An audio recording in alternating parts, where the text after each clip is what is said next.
A'udzu billahi minasyaitonir rajim. Bismillahirrahmanirrahim. Alhamdulillahi rabbil alamin wassalatu wassalamu ala asyrafil anbiya'i wal mursalin wa ala alihi wa sahbihi ajma'in.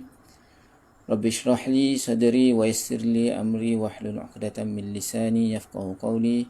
Subhanaka la ilma lana illa ma 'allamtana innaka antal alimul hakim wa la haula wa la quwwata illa billahil aliyyil azim. Jadi sebelum kita mulakan perkongsian kita pada malam ni, eloklah sama-sama kita sama-sama membaca surah Al-Fatihah.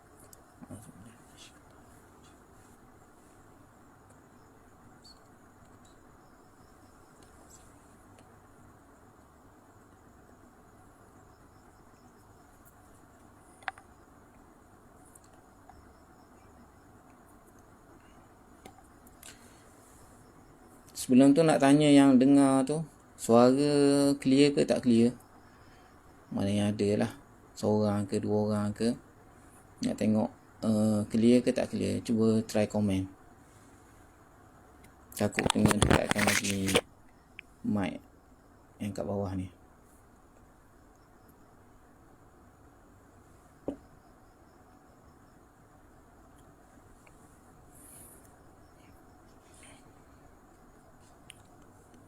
Okay, clear. Alhamdulillah. Okay, Alhamdulillah, kita syukur pada Allah SWT. Hari ni kita dapat kumpul sama-sama walaupun online saja. Dan dalam situasi PKB, kita mulakan pembacaan perkongsian kita pada hari ni. Saya mulakan dulu pertemuan pada hari ni dengan memperkenalkan diri saya. Walaupun mungkin ramai yang kenalan-kenalan saya di Facebook ni, ada lagi yang tak kenal. Saya kenalkan diri saya sekali lagi. Saya Hafizullah, Muhammad Hafizullah bin Muda, asal Kuala Lumpur. Sekarang ni menetap di Terengganu. Baru lagi kembali menetap di Terengganu. Sebelum ni bekerja di Bandar Baru Bangi. Hampir setahun dah duduk bermastering di Terengganu. Mendapat dulu belajar peringkat ijazah di Syria, kemudian peringkat master di UKM. Itulah perkenalan secara ringkas. Jadi hari ini saya mulakan kenapa saya nak berkongsi dengan sahabat-sahabat sekalian, dan saya lakukan sharing session ni. Senang kata kan. Yang pertamanya saya nak katakan, sebenarnya saya nak cuba habiskan bacaan buku ni yang ditulis oleh Dr. Muhammad Zulkifli Muhammad Al-Bakri ni. Kerana buku ni sudah tentu banyak kaitan yang berkait dengan hidup kita, pengajaran yang boleh diambil, panduan yang boleh diambil dalam hidup kita. Saya nak habiskan bacaan kitab ni ataupun buku ni.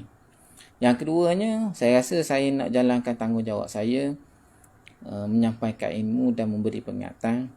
Masa saya belajar di Syria dulu, biasa alim-alim ulama kita pergi ke Syria, berjumpa dengan pelajar-pelajar Malaysia di Syria, kemudian berpesan, dan selalu diulang-ulang ayat ni, falaula nafara min kulli firqatin minhum ta'ifah liyatafaqahu fid din wa liyunziru qaumahum idza raja'u ilaihim la'allahum yahzarun.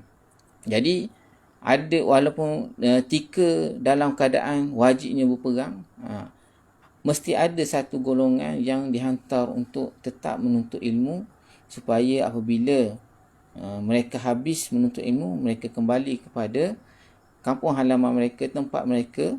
Mereka akan menyampaikan ilmu dan memberi peringatan kepada masyarakat dia, orang yang di sekeliling hidup sama dengan dia. Jadi kalau sekarang ni, kalau musim sekarang ni tak boleh berkuliah di masjid atau tidak ada medium-medium lain, maka media online lah antara yang terbaik. Jadi saya ambil medium yang ada ni. Lagipun benda gini tak perlu tunggu orang jemput, kita sendiri boleh buat ikut masa kita. Orang pun boleh dengar melalui online sahaja. Itulah antara dua sebab yang saya nak buat sharing session ni. Jadi kalau dalam sharing session ni saya, kau boleh buku ataupun kitab ni kita baca dengan laju. Bukan nak kata laju tu laju sepatah kilat tak. Maknanya kita tidak baca seperti kita belajar seperti orang-orang yang selalu belajar di pondok. Setiap ayat tu Tok Guru akan bahas. Kita baca secara sepintas lalu, baca laju, dan kita akan ulas sekiranya ada sebarang nilah, ada sebarang faedah untuk kita kongsikan. Yang keduanya, kalau ada kesalahan maklumat, terus letak dekat komen tu. Letak dekat komen. Dan yang ketiganya, kalau ada soal jawab, boleh letak soalan dekat komen. Dan kalau ada yang tahu jawapan, terus jawab. Tak perlu tunggu saya lah menjawabnya. Dan saya sendiri, kalau saya mampu jawab, saya jawab. Kalau tak, saya akan carilah, tanya kawan-kawan saya yang lain, dan kita akan jawab pada sesi akan datang. Gitu kan. Jadi saya menggunakan kitab yang saya letak dalam Facebook saya sebelum ni, iaitu kitab Al-Kafi. Al-Kafi hadis 40. Yang ni edisi yang kemas kini. Edisi yang kemas kini, yang mana edisi kemas kini ni dia ada pembetulan yang telah dibuat bersama-sama dengan tim Dr. Muhammad Zulkifli Al-Bakri. Jadi buku ni lah yang saya gunanya. Buku ni adalah syarah kepada hadis 40 karangan Imam An-Nawawi. Dan juga ialah diambil juga cedokan daripada kitab Ibn Rajab Al-Hambali, iaitu kitab Jami' Al-Ulum wal Hikam. Nanti saya akan ceritakanlah sedikit-sedikit ni. Asalnya karangan Imam An-Nawawi ni disebut hadis 40. Tapi walaupun disebut hadis 40, Al-Arba'un An-Nawawiyah dalam bahasa Arab, tetapi hadis yang dikumpulkan oleh Imam Nawawi dalam kitabnya itu ialah sebanyak 42. Maksudnya ulama-ulama mengatakan bahawa disebut Al-Arba'un tu sebab kita bundarkan kepada jadi 40. 42. Dan apabila datangnya Ibn Rajab Al-Hambali, dia buat satu buku yang dikatakan buku tu adalah mengumpulkan hadis-hadis Jawami'ul Kalim Nabi. Jawami'ul Kalim. Jawami'ul Kalim ni maksudnya perkataan-perkataan Nabi yang ringkas tetapi banyak pengajarannya. Ringkas tapi banyak pengajaran. Itu maksudnya Jawami'ul Kalim. Dan di antaranya hadis-hadis yang ada dalam hadis 40 tu. Kemudian Ibn Rajab tambah lagi 8. Kan asal 42 kan. Imam An-Nawawi kumpul 42 ditambah lagi 8 oleh Ibn Rajab Al-Hambali, jadilah 50. Kalau dilihat dari dalam kandungan buku ni sendiri pun memang ada hadis sebanyak 50 sehingga hadis ke 50. Kalau kita boleh habiskan sampai 50 ni memang masya-Allah. Moga berkatlah hidup kita dengan ilmu yang ada pada ilmu yang dialirkan oleh Imam Nawawi ini kepada kita, dan kita sampaikan juga kepada lain. Jadi insya-Allah malam ni kita baca mukaddimah ataupun kata pengantar penulis. Kalau kita belajar buku ni, kalau ada buku lebih senang, kita merujuk mudah senang, lebih mudah kita tengok balik. Kalau kita nak catat pun boleh catat dalam buku ni. Dan kata ulama, kalau ulama-ulama ni dibagi tips, kalau kita nak baca buku, kita nak baca suatu buku tu, yang pertama sekali kita baca mukaddimah dia. Mukaddimah ni maksudnya mukaddimah penulis, kata pengantar penulis. Kerana dalam tu biasanya dia akan cerita background buku-buku tersebut. Yang keduanya tengok isi kandungan. Dan daripada situlah kita dapat melihat, kita dapat menjangkakan apakah isi yang akan diceritakan oleh pengarang di dalam buku-buku tersebut, di dalam kitab-kitab tersebut. Okey. Jadi kita baca apa yang ditulis oleh Dr. Muhammad Zulkifli Dr. Zulkifli Al-Bakri di dalam kata pengantarnya. Bismillahirrahmanirrahim. Alhamdulillahil qail yu'til hikmata man yasha' wa man yu'tal hikmata faqad utiya khairan katsira wa ma yadhakkaru illa ulul albab. Wa qala ar-rasul sallallahu alaihi wasallam man yuridillahu bihi khairan yufaqihu fid din. Ashhadu an la ilaha illallah wahdahu la syarika lah wa ashhadu anna Muhammadan abduhu wa rasuluh alladhi ba'athahu Allahu ila an-nasi mubasysyiran wa nadhira wa da'iyan ila Allah bi'idnihi wa sirajan munira. Allahumma salli ala sayyidina Muhammad. Allahumma salli ala sayyidina wa nabiyyina wa habibina wa syafi'ina wa dhukhrina wa maulana Muhammad wa ala alihi wa ashabihi wa atba'ihi ila yaumiddin, amma ba'd. Jadi dalam mukadimah tadi Dr. Zulkifli ada menyebut satu hadis, iaitu man yuridillahu bihi khairan yufaqihu fid din. Sesiapa yang Allah inginkan kebaikan pada dirinya, maka Allah Subhanahu wa taala akan meletakkan kefahaman padanya agama, dalam dirinya agama. Jadi orang yang faham agama ni, insya-Allah Allah Subhanahu wa taala menginginkan kebaikan kepada diri dia. Lafaz alhamdulillah penulis ucapkan dalam kesyukuran yang tidak terhingga dirafakkan kepada Yang Maha Esa atas segala kurniaannya. Antara nikmat Allah Subhanahu wa taala kepada penulis ialah dengan menempatkan di kalangan talabah ilmu. Talabah ilmu ni maksudnya penuntut ilmu. Khususnya tempat rihlah ilmiah pertama dibanding Datuk Rasul sallallahu alaihi wasallam. Jadi Dr. Zulkifli ini ketika peringkat ijazah, dia telah menuntut ilmu di Universiti Al-Madinah Al-Munawwarah. Jadi sebab tu dia kata rihlah ilmiah yang pertama, peringkat pengajian yang pertama di peringkat tinggi lah. Penulis merasa terpana dengan kesucian dan keluhuran penduduk serta asar tarikhiyah, yakni kesan-kesan sejarah.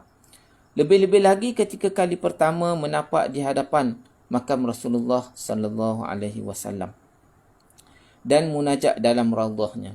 Perasaan hiba, sayu, syahdu, sedih, gembira, syukur bercampur bau menjadi satu dalam keadaan yang sukar digambarkan perasaannya. Betul lah, siapa yang pergi ke Madinah, berjumpa dengan pergi ziarah ke makam Nabi sallallahu alaihi wasallam, berada di dalam Masjid Nabawi, terasa satu perasaan yang sangat syahdu. Berada di dalam raudhahnya walaupun dalam keadaan sempit-sempit, berasak-asak, tetapi memang merasa satu kenikmatan yang kita rasa, kita setiap kali pergi kita rasa nak pergi juga, walaupun tahu kita akan beresak-esak, akan bersusah payah nak boleh sampai ke raudhah tu. Nak duduk 5 minit pun payah dalam raudhah. Duduk sekadar semayang 2 rakaat lepas tu keluar. Tetapi itulah perasaan yang kita ada bila kita berada di sana, seperti yang diceritakan oleh penulis. Semoga usaha yang tidak seberapa ni dapat menatijahkan keikhlasan dalam hati kami dan pembaca untuk menjadikan syariat Islam yang terunggul dalam kehidupan ini. Kami menutup mukadimah ini dengan meminjam kata-kata almarhum Asy-Syahid Sayyid Qutb dalam kitabnya Fi Zilal Quran. Masa penghayatanku di bawah bayangan Al-Quranul Karim itu berakhir dengan satu keyakinan yang teguh dan tegas, iaitu dunia ini tidak akan mencapai kebaikan dan keselarasan umat manusia dengan undang-undang alam buana dan fitrah yang suci, melainkan dengan kembali kepada Allah Subhanahu wa taala. Pada kesempatan ini, penulis ingin merakamkan ucapan terima kasih yang tidak terhingga kepada rakan taulan yang sudi menyemak dan membetulkan kesalahan tegar pada karya ini. Jadi semacam saya sebut tadilah, ni buku saya ni yang naskah kemas kini. Dia ada buku sebelum ni, buku yang color, buku Al-Kahfi juga, tapi color ungu. Color ungu tu yang edisi yang belum dikemas kini. Semoga Allah menjadikan amalan yang baik ini dalam mizan hasanat masing-masing pada hari akhirat kelak. Amin. Mudah-mudahan ia mendapat memberi manfaat ilmu seterusnya melahirkan amalan daripada Nur An-Nabawi. Amin. Segala kelemahan itu penulis memohon keampunan Allah Subhanahu wa taala. Jadi memanglah harapan pada penulis bukan sekadar kita baca buku dia, tapi melahirkan, membuatkan kita ni beramal dengan apa yang telah ditulis dalam buku ni. Jadi seterusnya kita baca biografi ringkas Imam An-Nawawi. Oleh kerana Imam An-Nawawi adalah penulis asal ataupun pengumpul asal hadis-hadis 40 ni, hadis 40 ni, maka kita baca sedikit biodata ringkasnya supaya apabila kita baca tu rasa seronok. Macam orang Melayu kata tak kenal maka tak cinta tak. Jadi bila kita kenal penulis dia ni, memang kita rasa dekat. Bila kita rasa dekat, mudah-mudahan ilmu yang disampaikan oleh Imam Nawawi itu akan masuk dalam diri kita dan kita mudah untuk amalkan. Biografi ringkas Imam An-Nawawi. Saya pun tak baca semua sebab tak baca semua, kita akan baca yang penting-penting yang boleh kita ambil pengajaran insya-Allah. Nama penuh beliau ialah Abu Zakaria Yahya bin Sharaf. Nama Imam Nawawi ni Abu Zakaria Yahya bin Sharaf. Kalau dalam bahasa Arab, orang Arab ni satu kebudayaan. Dia ada diguna Abu Zakaria. Istilah ni kita gunakan namakannya sebagai kunyah. Kunyah. Kalau nama Imam Nawawi yang betul kalau ikut nama kita ni Yahya bin Sharaf. Yahya bin Sharaf. Tetapi kunyah dia Abu Zakaria. Abu Zakaria. Biasa dinisbahkan kepada bakal anak ataupun anak yang pertama yang dilahirkan. Biasa macam itulah. Kalau Nabi, Abul Qasim. Kalau Abu Bakar itulah kunyah dia. Nama Abu Bakar Abdullah bin Abi Quhafah. Ya, itu dia. Ada satu lagi istilah untuk nama-nama orang Arab ni ialah laqab. Al-laqab. Al-laqab ni ialah gelaran juga. Gelaran, tapi gelaran yang biasa sama ada memuji ataupun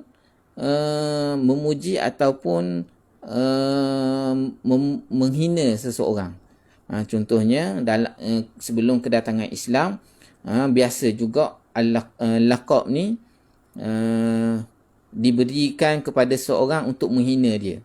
Tapi dalam Islam sentiasa kita bagi itu adalah untuk kita memuliakan. Contohnya Umar Al-Khattab. Kita gelarkan dia, kita laqabkan dia dengan Al-Faruq. Al-Faruq ni gelaran yang Nabi berikan kepada Umar, iaitu pembeza. Pembeza antara hak dan yang batil. Itu nama dia. Jadi Imam Nawawi nama dia Abu Zakaria Yahya bin Sharaf bin Marri bin Hasan bin Hussein bin Muhammad bin Jum'ah bin Hizam Ad-Dimashqi. Nama orang dulu-dulu mudah sikit nak sebut dan mudah nak ingat nasab keturunan kerana nama tak panjang-panjang. Beza dengan orang kita sekarang ni, nama cukup panjang. Ya, kalau Imam Nawawi Yahya, nama ayah dia Sharaf bin Mari bin Hasan bin Hussein bin Muhammad bin Jum'ah bin Hizam Ad-Dimashqi. Maksudnya 8 keturunan. 8 keturunan. Ingat nama. Kalau saya ingat Muhammad Hafizullah bin Muda bin Yusuf bin Abbas. Ingat 4 aja. Sekali dengan nama saya. Dan nasib akan datang tak tahulah. Jadi nasab ni penting dalam Islam. Jadi kalau ingat tu sangat jadi satu benda yang baik. Jadi dilahirkan, Imam Nawawi dilahirkan pada bulan Muharram tahun 631 Hijrah di Nawa, sebuah perkampungan yang terletak di Hauran, iaitu lebih kurang 50 km di selatan Damsyik. Kalau Damsyik di atas, maknanya Nawa tu di bawah.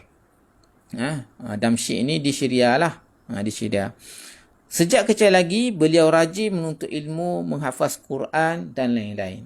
Kita tengok ni ulama'-ulama' masa kecil-kecil, rajin menuntut ilmu. Jadi daripada kecil lagi wajar untuk kita ajar anak-anak kita ilmu. Cuma kaedahnya adalah berbeza lah. Kemudian beliau berhijrah ke Damsyik pada tahun 649.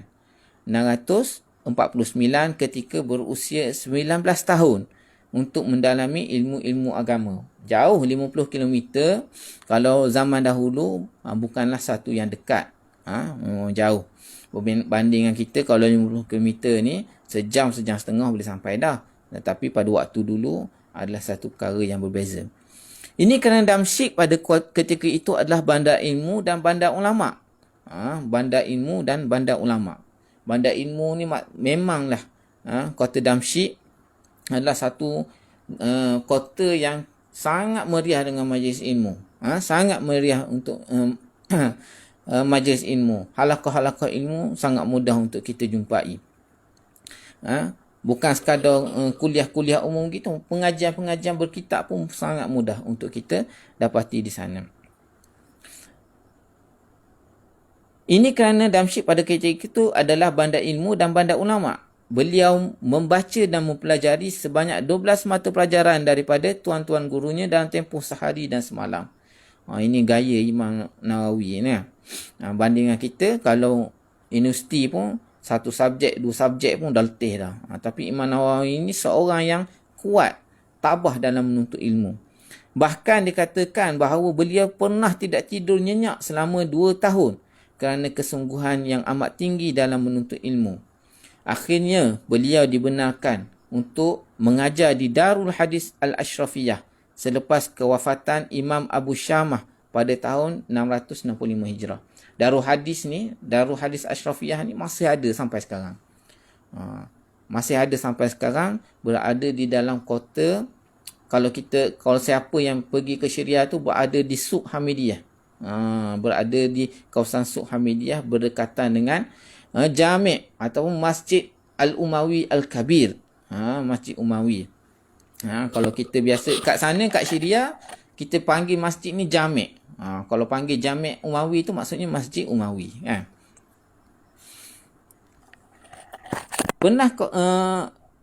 Pernah suatu ketika terjadi ketegangan di antara beliau dengan sultan yang memerintah ketika itu, iaitu Sultan Malik Al-Malik Az-Zahir Bebras. Yang ini kita akan baca nanti, pengarang ada perincikan. Ketegangan ini berpunca kerana Imam Nawawi sendiri enggan memberi fatwa bersama-sama ulama lain yang mengharuskan sultan mengambil wang rakyat untuk menghadapi serangan Mongol, yakni tentera Tatar. Keengganan ini disebabkan beliau mengetahui dengan yakin tentang keadaan sultan memiliki harta yang banyak di samping ratusan hamba perempuan yang semuanya memakai perhiasan emas berlian yang mahal-mahal. Jadi nanti kita akan baca. Siapakah guru Imam An-Nawawi? Kita dengar. Dalam menuntut ilmu ni, antara yang penting ialah mengetahui guru seorang tu. Seorang ulama ni, kalau kita tak tahu siapa guru dia, maka boleh jadi hilang kepercayaan. Walaupun dia tu nampak hebat dari segi penyampaiannya dan sebagainya, tapi kalau kita tak tahu, ni budaya ulama-ulama lah. Kalau tak tahu siapa yang mengajarnya dan siapa yang diajarnya, satu benda yang satu benda yang akan menjadi persoalan. Jadi Imam Nawawi ni ada guru-guru dia. Imam Nawawi terkenal dengan kesungguhan menuntut ilmu.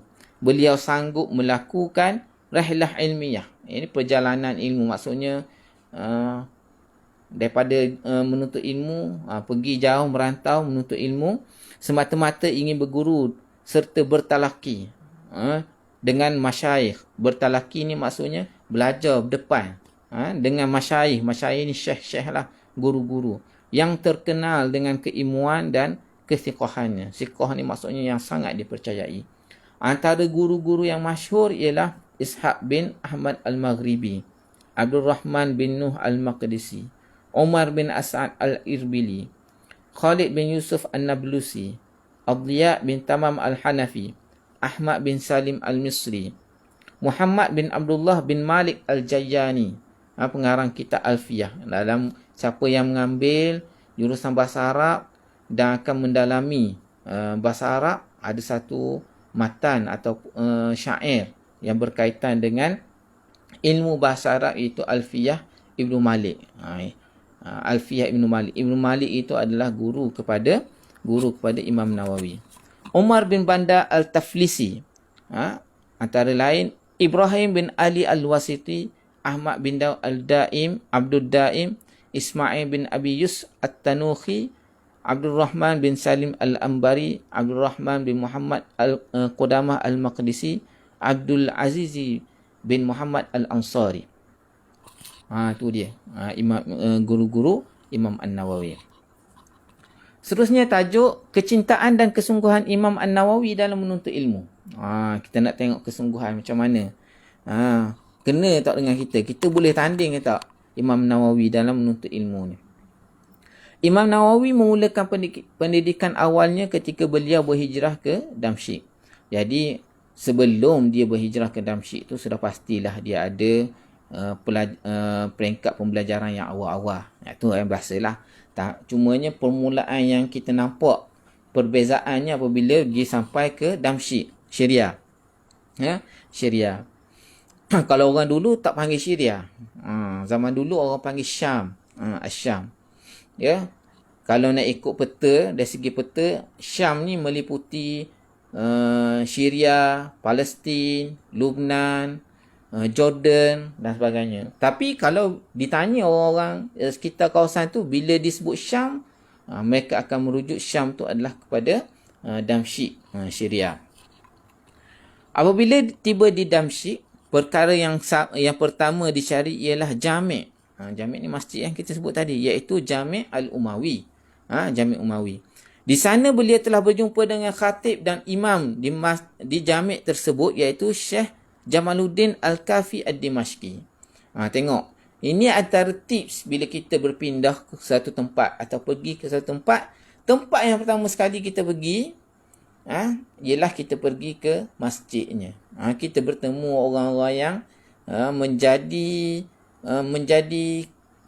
pemimpin masyarakat di situ.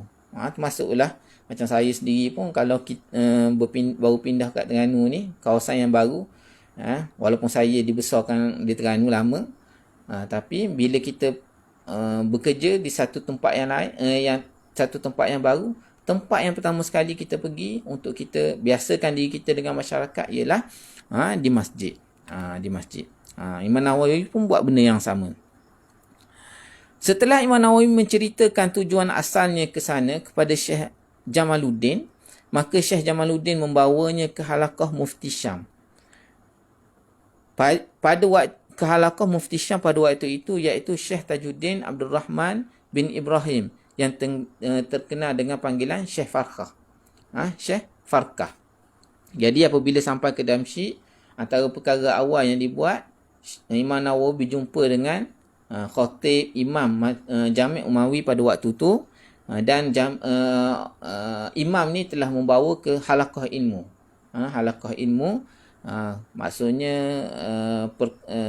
majlis ilmu yang dibawa oleh Syekh Tajuddin ataupun yang dikenali sebagai Syekh Farqah. Beliau telah belajar beberapa pelajaran dengan Mufti Syam itu dan melazimi Mufti tersebut untuk beberapa ketika. Maksud melazimi ini maksudnya dia sentiasa mengikuti kuliah-kuliah, kelas-kelas pembelajaran daripada Mufti tersebut. Diikut rapat.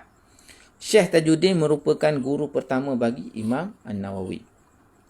Lepas tu, Imam Nawawi telah berpindah ke Ar-Rawahiyah, kawasan yang jauh sedikit daripada Masjid Nabawi, atas nasihat Syekh Farqah.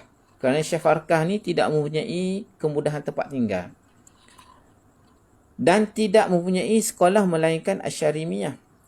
Dengan tu Syekh Farqah telah membawa Imam Nawawi kepada Syekh Kamal Ishaq Al-Maghribi.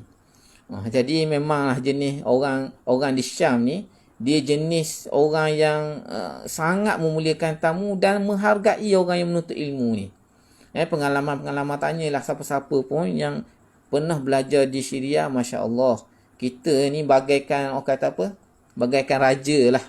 Nak kata, kalau dah tak sampai tahap raja pun sangat dimuliakan. Kalau kita pergi, kalau pengalaman saya, kalau saya tak laki dengan sahabat-sahabat lain pun, bukan kita yang membayar kelas tersebut. Mereka pula bagi duit kat kita. Tu cukup bulan dia bagi duit. Dia kata Syekh ni bagi kan.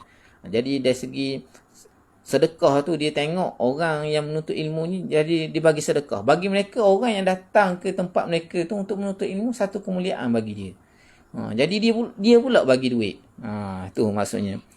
Kalau tengok kisah Imam Nawawi ni, maka orang kata apa, tak mustahil lah. Maknanya dimuliakan, dibawa pula. Kalau dia tak mampu, dia bawa pula kepada orang lain. Kan?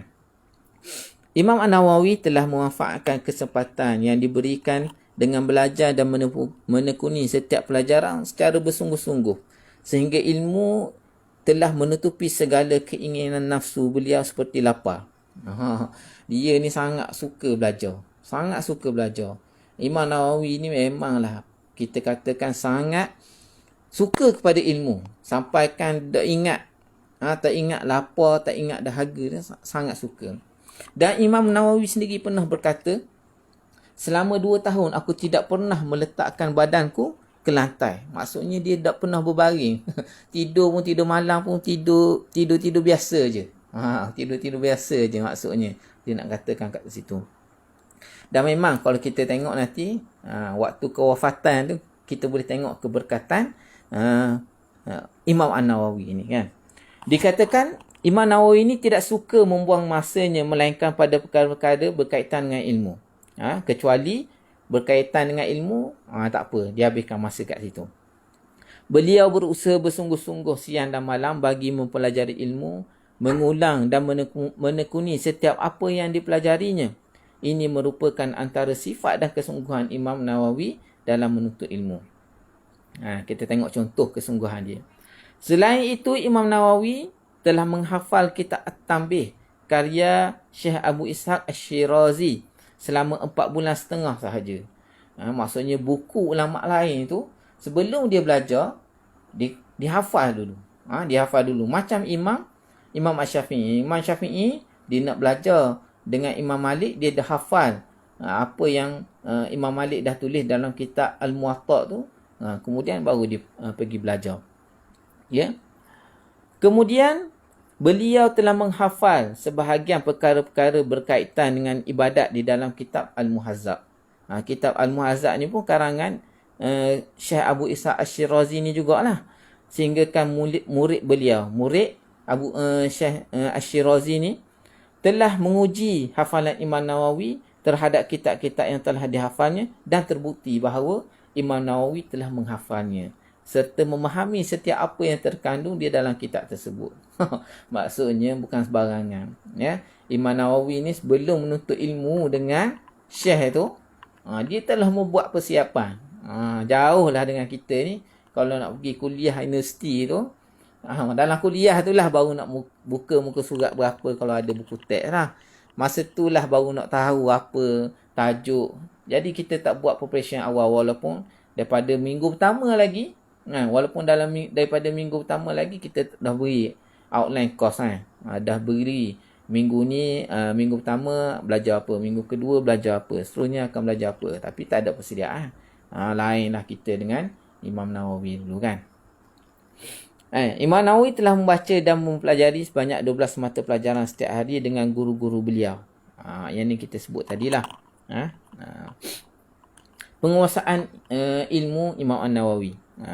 Imam Nawawi dikurniakan Allah Subhanahu Wa Taala kekuatan daya ingatan dan kefakihan dalam memahami serta menguasai pelbagai disiplin ilmu Islam. Justru tidak hairanlah beliau menjadi rujukan dalam bidang fiqh Asy-Syafi'i dan fiqh Al-Muqarrar.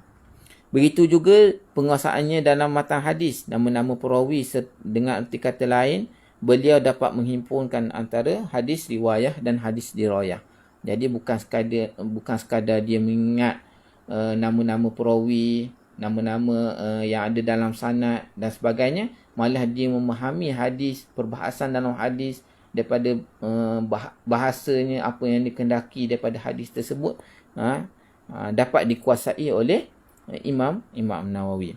Beliau dianggap orang yang pertama pada zamannya menguasai dan integrasi gabungan ilmu secara hafazan, itqan, dhabit hadis Rasulullah sallallahu alaihi wasallam berkaitan dengan illah, sahih dan sanad-sanadnya.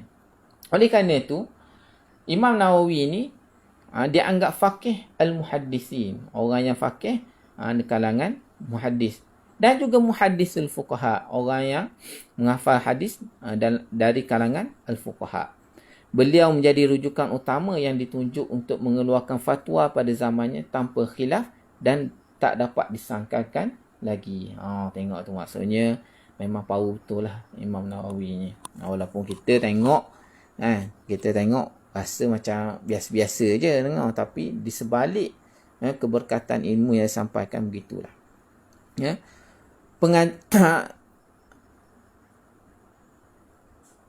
Dari sudut pengajaran, tadi apa yang Imam Nawawi belajar, yang ni mengajar pula. Akhirnya Imam Nawawi dibenarkan mengajar di Madrasah Iqbaliyah yang diasaskan oleh Syekh Jamaluddin Iqbal. Mula-mula dia ajar di Madrasah Iqbaliyah. Seterusnya beliau menjadi guru di Madrasah Rukniyah yang diasaskan oleh Syekh Ruknuddin Mangkuris. Syekh Ruknuddin, nama Ruknuddin ni dijadikan nama tempat. Dan pernah mengajar di Madrasah Khalafiyah yang diasaskan oleh Syekh Khalfuddin Sulaiman. Dan akhirnya beliau diberi tanggungjawab untuk menjadi tuan guru di Darul Hadis Ashrafiyah selepas kewafatan Imam Abu Syamah pada tahun 665. Jadi Darul Hadis Ashrafiyah ni memang famous lah pada waktu ketika dahulu dan masih lagi ada hingga kini. Seterusnya kita tengok lagi kisah Imam Nawawi ni. Saya nak baca berkaitan dengan keberanian Imam Nawawi berdepan dengan Raja Az-Zahir, Al-Malik Az-Zahir. Kisah ni pernah hangat juga di Malaysia dulu ketika orang bahas berkaitan dengan GST. GST ni ambil harta rakyat untuk kita kumpulkan satu tabung dan buat untuk manfaat suatu untuk negara lah. Untuk negara kita katakan. Begitulah GST. Kau ikut sifir je. Dia ambil, dikenakan cukai pada rakyat. Kemudian kumpul pada satu tabung. Kemudian tabung tu kita gunakan, kembalikan kepada rakyat. Ada kebaikannya. Ada satu sudut. Tetapi keburukannya ada juga kerana ambil daripada semua orang kena. Kaya, miskin semua kena. Jadi ada juga yang menggunakan orang yang tidak bersetuju dengan GST ni, dia rujuk kepada kes Imam Nawawi ni, yang mana Malik Zahir telah meminta Imam Nawawi untuk melakukan fatwa, membuat fatwa boleh ambil harta rakyat untuk berhadapan dengan tentera Tatar. Kita tengok. Imam Nawawi merupakan seorang yang tegas dan tidak tunduk kepada kata-kata manusia walaupun manusia itu seorang raja. Ini dapat dibuktikan apabila seorang raja bernama Az-Zahir, Malik Az-Zahir, telah meminta para ulama atau fuqaha Syam, ulama-ulama di negara Syam, di Syriah lah pada waktu itu, untuk mengeluarkan fatwa bagi menyokong kehendak dan tuntutan raja. Selain itu, siapa yang mengingkari arahan ini dan memberi fatwa yang tidak dibolehkan, mereka ini akan dibunuh. Siapa yang keluar fatwa berlawanan dengan kehendak raja akan dibunuh. Bukan kaleng-kaleng lah. Bukan biasa-biasa lah. Maksudnya kalau berlawan dengan raja, mesti ada hukuman yang teruk-teruk. Disebabkan tu kebanyakan ulama pada waktu itu telah menandatangani dan menyokong kehendak Raja Zahir disebabkan mereka takut akan tindakan yang bakal dikenakan jika menolak, dan sebahagian lagi menyokong dengan rela hati. Jadi ada orang yang digelarkan ulama ni ada disokong gitu je raja. Ada yang terpaksa sokong. Kalau tak sokong mati. Bukan kena gari, kena apa ni, maksudnya kena mati tu. Dia bunuh. Apabila Raja Az-Zahir hendak keluar untuk memerangi Tatar. Kalau nak ikut backgroundnya ialah Malik Az-Zahir ni penguasa pada waktu tu, raja pada waktu tu, nak berperang dengan Tatar. Tatar ni tentera bukan Islam. Kita ni tentera Islam. Kalau kita berfikir sehala je, kita rasa wajar juga ambil duit rakyat, ambil duit rakyat untuk jadi persiapan tentera berperang. Gitulah asalnya. Maka raja meminta para ulama untuk mengeluarkan fatwa bahawa dibolehkan mengambil harta atau wang rakyat bagi tujuan memerangi musuh. Buat keluar fatwa tu je. Raja minta. Kerana pengaruh ulama sangat besar di kalangan masyarakat. Untuk itu kebanyakan ulama telah menulis fatwa bagi mereka membenarkan tindakan raja tersebut. Dalam masa yang sama, ramai ulama telah dibunuh akibat mengeluarkan fatwa yang bertentangan dengan kehendak raja. Jadi dah ada ulama-ulama yang dibunuh, yang telah dibunuh kerana keluarkan fatwa yang bertentangan dengan raja. Ulama-ulama ni, sebab ada antara sifat ulama ni ialah dia tidak boleh melihat kemungkaran. Ada kemungkaran, dia tegur. Jadi itulah antaranya. Setelah tu raja bertanya, adakah masih berbaki ulama yang belum mengeluarkan fatwa? Mereka menjawab, ada. Dia adalah Syekh Muhyiddin Al-Nawawi. Muhyiddin ni adalah gelaran juga kepada Imam An-Nawawi. Muhyiddin, orang yang menghidupkan agama. Lalu raja meminta Imam Nawawi menulis fatwa dan bersama-sama ulama yang membolehkan untuk mengambil harta dan duit daripada rakyat bagi tujuan perang. Imam Nawawi menolak tuntutan raja tu. Sebab apa? Sebab dia tak bersetuju. Tidak bersetuju. Raja bertanya, apakah yang menghalang kamu daripada mengeluarkan fatwa tersebut? Imam Nawawi dengan tegas menjawab, setahu aku, kamu ni dulunya seorang rakyat biasa saja. Orang yang biasa saja. Tidak mempunyai harta. Kemudian Allah Subhanahu Wa Taala telah kurniakan kepada kamu, lalu dia angkat kamu sebagai raja. Imam Nawawi ingatkan, dulu kamu ni orang biasa saja. Sekarang ni baru jadi raja. Aku mendengar engkau memiliki 1000 hamba lelaki yang setiap mereka memiliki tali pinggang daripada emas. Bayanglah. Ada 1000 orang. Raja ni kaya tak kaya? Raja ada 1000 orang hamba lelaki. Hamba lelaki pakai tali pinggang emas. Engkau juga ada memiliki 200 hamba perempuan dan setiap daripada mereka memiliki sebekas perhiasan. Nampak tak? Kaya tak kaya raja? Jika engkau belanjakan itu semua hingga hamba-hamba lelakimu hanya memakai tali pinggang kain dan hamba-hamba perempuanmu hanya memakai baju tanpa perhiasan, juga Baitul Mal sudah tiada simpanan wang, harta dan tanah lagi, maka aku akan fatwakan untukmu keharusan mengambil harta rakyat itu. Sesungguhnya yang menolong jihad dan selainnya ialah penyerahan diri kepada Allah Subhanahu Wa Taala. Jadi Imam Nawawi kata, boleh aku nak keluarkan fatwa ambil harta daripada rakyat, tapi dengan syarat harta yang kamu ada tu kena korbankan dulu. Hamba ada. Setiap hamba ada pakai perhiasan. Hamba pakai perhiasan emas. 100 lelaki, 200 perempuan, semua ada perhiasan emas. Imam Nawawi kata, korbankan yang tu dulu. Leburkan yang tu dulu. Maksudnya, gadaikan yang tu dulu. Dapatkan duit daripada tu. Lepas tu tengok harta Baitul Mal ada tak lagi. Kalau tak ada harta Baitul Mal, tengok ada tak tanah lagi. Sehingga kan tak ada, maksudnya habis cara dah, barulah ambil harta daripada rakyat. Ni orang kata sebab hujahnya bahawa antara hujah tak boleh GST hari tu sebab ambil belaka. Semua rakyat kena lapisan. Rakyat kena, yang miskin kena, yang kaya pun kena. Jadi orang buat hujah ni lah. Disebabkan marah dengan kata-kata dan tindakan Imam An-Nawawi, maka raja membuangnya daripada Damsyik. Jadi Imam Nawawi ni kena buang negeri lah. Apabila ditanya kepada Raja Az-Zahir, sebab apa baginda tidak bunuh Imam Nawawi seperti ulama-ulama lain yang membantah tu, maka baginda menjawab bahawa baginda segan. Segan sangat apabila melihat Imam An-Nawawi.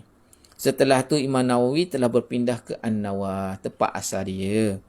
Disebabkan dengan cara berdepan tidak berkesan dalam menyeru kebaikan dan mencegah kepada kemungkaran, maka Imam Nawawi menggunakan pendekatan menulis dengan memuatkan di dalam unsur-unsur galakan dan ancaman. Jadi lepas tu makin banyak Imam Nawawi dia menulis sehinggalah hingga akhir hayat Imam Nawawi. Antara karamah Imam Nawawi dikatakan, yang pertamanya antara yang biasa kita dengar ialah dikatakan ketika beliau menulis waktu malam, dia suka sedang menulis kitab ni, pada waktu malam, jari dia bercahaya. Jari dia bercahaya seperti pelita. Orang zaman dulu mana ada elektrik, kan? Mana ada elektrik macam kita boleh buka lampu, ya. Buka lampu. Jadi pada waktu tu biasa guna pelita. Bila pelita tu dah mati, jari tu sendiri bersinar seakan-akan pelita. Itu dikatakan karamah lah. Benda ni dicatatkan oleh Syekh Abdul Fattah Hussein Rawah. Dan memang famous cerita ni di kalangan ahli ilmu. Antara karamahnya juga ialah walaupun usia Imam An-Nawawi ni pendek, tapi dia Imam Nawawi mengeluarkan kitab yang cukup banyak. Yang mana banyaknya ni menyebabkan kita ni walaupun umur 60-70 tahun tak habis-habis lagi baca buku dia. Tak habis-habis lagi baca kitab dia. Kan? Dan faedah dia bersambung-sambung sampaikan orang ambil buat PhD ke, buat master ke, buat apa-apa kajian sekarang ni pun banyak berpandukan kepada kitab-kitab karangan Imam Nawawi, khususnya dalam fiqh mazhab Syafi'i. Imam Nawawi telah wafat ketika umur 45 tahun. Bayangkan umur Imam Nawawi ni 45 tahun ketika wafat dia. Kita yang umur 45 tahun sekarang ni apa manfaat kita untuk ummah? Kita umur 30 tahun sekarang ni, baki 15 tahun nak sampai ke umur Imam Nawawi ni, apa sumbangan kita untuk umat? Kita umur 35 tahun, 36 tahun, apa sumbangan kita untuk umat sekarang ni? Adakah sama dengan Imam Nawawi itu sendiri? Sebab itulah Imam Nawawi ni, kitab dia kadang-kadang kalau kita dengan cetakan sekarang ni, kita boleh kata besar pemeluk kita. Ada. Dan dulu bukanlah jenis type, jenis tulis. Tulis dengan celup dakwat, tulis. Celup dakwat, tulis. Celup dakwat, tulis. Namun tetap dapat mengarang dengan baik dan kita dapat ambil faedah daripadanya. Sebab itulah ulama-ulama kata, kalau melihat kepada karangan Imam Nawawi ni seolah-olah umur Imam Nawawi ni ratusan tahun. Umur Imam Nawawi ratusan tahun. Ya. Sebelum kewafatan, beliau telah menziarahi Al-Quds dan Al-Khalid dan kemudian pulang ke rumah ayahnya di Nawah. Pada ketika itulah Allah Subhanahu Wa Taala telah menjemputnya kembali kepada penciptanya. Apabila berita kewafatannya sampai ke kota Damsyik, masyarakat Islam merasa kehilangan yang amat besar dan amat bersedih hingga ramai yang mengunjungi dan menziarahi untuk solat jemaah. Ke atasnya termasuk ketua qadi ketika itu Izzuddin Muhammad bin Sa'ir dan orang ramai. Kubur Imam Nawawi di Nawah sehingga ke hari ini masih diziarahi oleh umat Islam dan bukan Islam. Di makamnya juga terdapat sebuah pohon yang besar menaungi kubur beliau, sebagaimana beliau telah menaungi umat ini dengan tulisan-tulisan dan ilmu-ilmunya yang bermanfaat. Memanglah kalau orang pergi ke Syria ni, antara tempat yang wajib kita pergi, kita ziarah makam Imam An-Nawawi. Memang betul di kubur Imam Nawawi tu ada satu pohon yang sangat rimbun. Dulunya dikatakan pokok itu sangat rimbun dan di pokok-pokok tu banyak tulisan-tulisan yang boleh dibaca. Kalau kita tengok tu nampak tulisannya Allah, Allah, Allah. Di dekat pokok kadang-kadang ada orang kata apa? Boleh nampak. Tak perlu zoom, tak perlu apa, boleh nampak begitu saja tulisan-tulisan tersebut. Mungkin itu adalah satu kelebihan kepada Imam Nawawi. Ya. Jadi di situlah kita boleh tengok kelebihan Imam Nawawi. Jadi Imam Nawawi inilah yang menyusun hadis-hadis sebanyak 42 hadis dalam kitab Matan Arba'in ini. Seterusnya, kalau kita tengok dalam masa yang berbaki ni lagi, dalam masa 8 minit lagi, saya rasa saya nak baca berkaitan dengan Ibn Rajab. Ibn Rajab ni yang menambah, mencukupkan 8 hadis menjadi hadis ni 50. Di dalam kitabnya Jami'ul Ahkam, Jami'ul Ulum wal Ahkam. Kalau tak silap, Jami'ul silap ni. Jami'ul Ulum wal Hikam, bukan Ahkam, wal Hikam. Nama Ibn Rajab Al-Hambali ialah Zainuddin Abdul Rahman bin Ahmad bin Abdul Rahman bin Hasan bin Muhammad bin Abi Barakat Mas'ud As-Sulami. Kunyah beliau ialah Abu Farash, tetapi beliau terkenal dengan panggilan Ibn Rajab. Walaupun nama dia biasanya kunyah tu Abu Farash, tapi terkenal dia dengan Ibnu. Biasa kalau kunyah ni Abu-Abu macam tu lah. Abu-Abu. Ini terkenal dengan Ibn Rajab. Ibn Rajab dia ambil daripada gelaran datuknya itu Abdul Rahman. Lahir tahun 736 Hijrah di pekan bernama As-Salam, terletak di Baghdad. Baghdad ni kota Abbasiyah. Kota Baghdad Iraq ni adalah pusat pemerintahan kerajaan Abbasiyah dulu. Kalau Damsyik adalah pusat pemerintahan kerajaan Umayyah. Kerajaan Umayyah. Dua-duanya apabila menjadi pusat khalifah, pusat pemerintahan, maka ilmu akan orang kata apa, memang akan semarak. Dia akan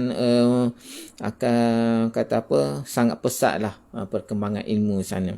Cumanya Baghdad ni, oleh kerana Baghdad pernah diserang oleh Tatar, habis Baitul Hikmah, perpustakaan orang Islam dulu, hancur, dibakar dan sebagainya. Maka yang tidak banyak yang tinggal di Baghdad.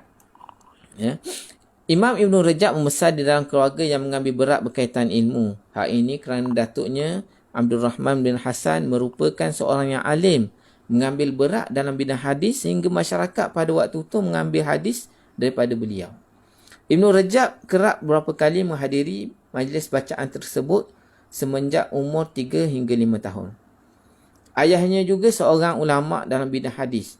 Ini dapat dilihat apabila ayahnya sentiasa membawa beliau bersama-sama dalam majlis mendengar hadis Nabi SAW.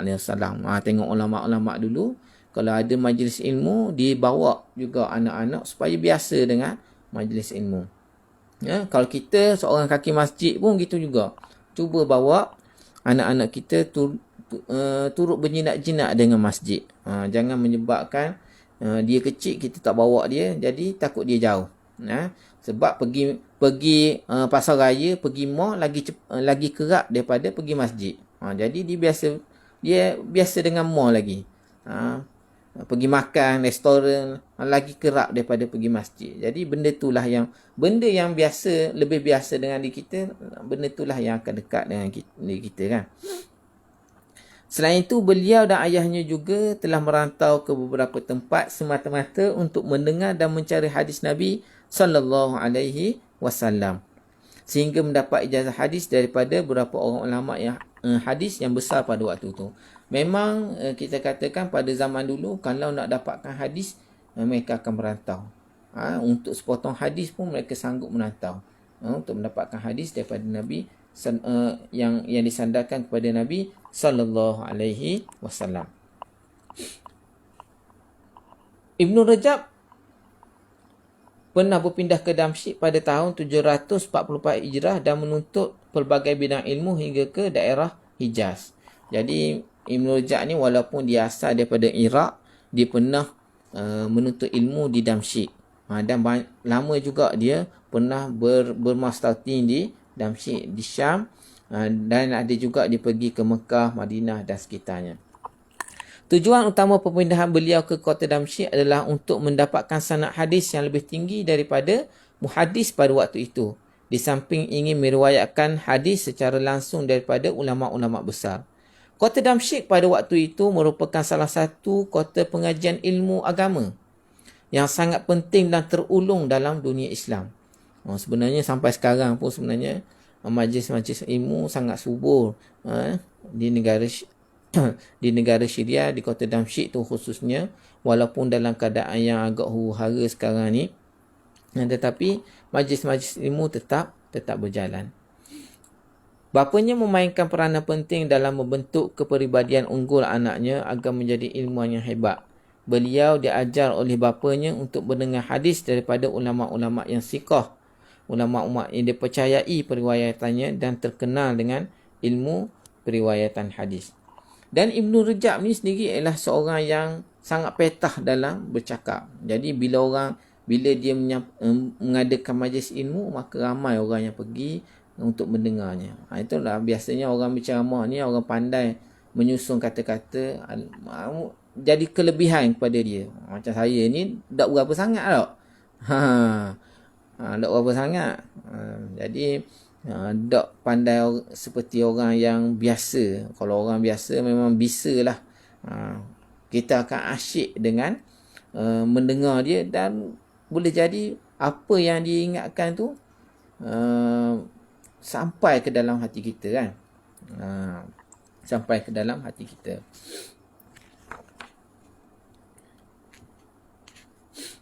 Dan Ibn Rajab ni sendiri pun dia meninggal dunia di kota Damsyik. Dan dimakamkan di Bab As-Saghir.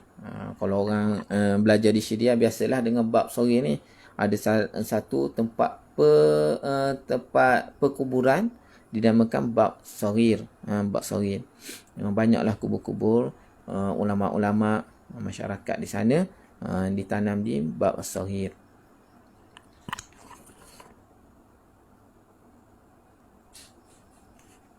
Dan kitab Ibn Rajab Al-Hambali ni mengumpulkan nama kitab Jami' Al-Ulum Al-Hikam ni dikumpulkan oleh disusun oleh Ibn Rajab ni kerana Nabi SAW sendiri sebut, bu'ithtu bijawami'an kalim, sesungguhnya aku diutuskan dengan ukapan-ukapan yang sempurna lagi menyeluruh, benda yang sedikit tapi boleh ambil pengajarannya banyak. Jadi dengan sebab itulah Ibn Rajab ni mengumpulkan hadis-hadis tersebut dan dicampur dengan hadis yang disusun oleh Imam An-Nawawi, menjadikan satu benda yang berharga lah untuk kita sama-sama baca. Dan insya-Allah kita akan mula baca. Kalau saya ada masa, saya akan baca esok insya-Allah, memula dengan hadis yang pertama. Kalau tak, kita akan buat lusa lah. Cubalah nanti saya akan maklumkan dalam Facebook ni. Saya cuba baca ni dululah. Baca komen-komen yang ada ni. Takut ada soalan, takut ada jawapan saya tak tengok tadi. Okey, terima kasih kepada Akhi Yus. Lama tak jumpa. Kawan di Seriti ni.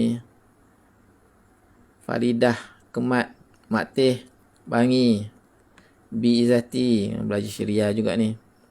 Kamal Hasan. Terima kasih Kamal. Kawan di sekolah Syah Malik, Suhairi.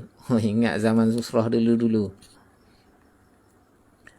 Suhairi, orang Kemas ni. Penyiaran. Ustaz Wan, Allahu Akbar, kita pun tak ada lagi. Buku nak nulis malah. Samalah kita. Kita ambil manfaat kot ni lah. Ustaz Rashidi, Syekhuna, jazakallah wa iyyakum. InsyaAllah kita akan jumpa lagi lah.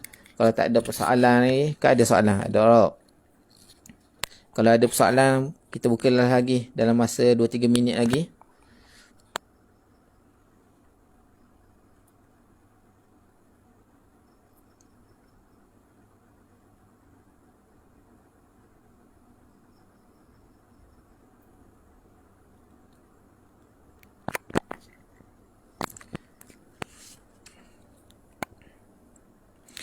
Sebelum tu saya berkongsi sikit antara kelebihan. Saya rasa berkenan untuk baca buku ni ialah kerana penyusunannya, dari segi penyusunan penyusunan dalam menghuraikan hadis-hadis ni. Penyusunan penghuraian hadis memang sangat bagus dan sangat bagus dan tersusun lah. Kita kata mudah untuk kita baca, mudah untuk kita tengok hadis pengajaran. Berbanding dengan buku-buku yang lain. Maknanya buku yang lain tu bagus juga. Tetapi yang ni lagi bagus dari segi penyusunan isi dia. Kita tahu dia nak cerita apa. Ya. Mungkin ada benda yang kita tak tahu, nanti kita akan sama-sama kongsi lah. Allahu Akbar. Jadi rasa setakat tu sajalah. Saya tengok tak ada lagi yang tulis berkaitan dengan soalan pada malam ni. InsyaAllah kita jumpa. Setakat ni kita janji dulu malam esok pukul 9 malam. Saya cuba sekat diri saya lebih daripada sejam.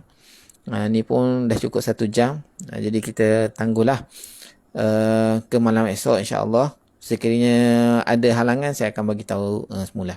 Bagi harap gitu. Okey. Kita tangguh dengan sama-sama baca surah Al-As dan tasbih kafarah.